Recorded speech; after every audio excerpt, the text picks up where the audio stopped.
C'est à ça. Par exemple, il y avait il y a quelques années, je déclare la guerre aux rides et aux cheveux blancs. Je ne sais pas si vous en souvenez.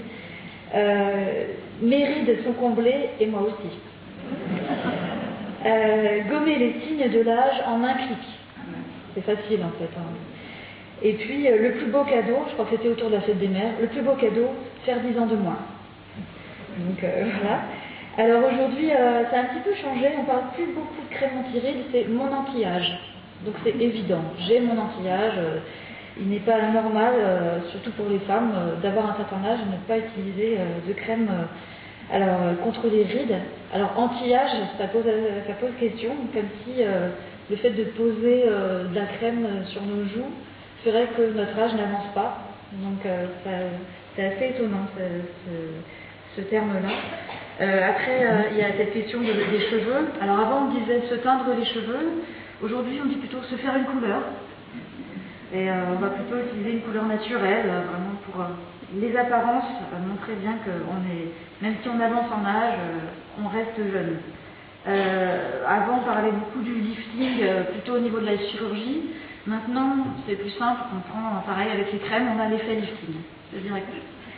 Par contre, il faut faire attention parce que, une dernière chose que j'avais vue, donc votre cou trahit votre âge. Donc il faut faire attention quand même. Voilà, il y a le visage, mais il y a aussi le cou. Donc tout ça, ça nous montre bien qu'il faut faire vraiment, donc nous présente l'âge comme étant vichy. Et du coup, une bonne nouvelle, la jeunesse des yeux a enfin son sérum. Donc voilà, lift active, regard lifté, voilà.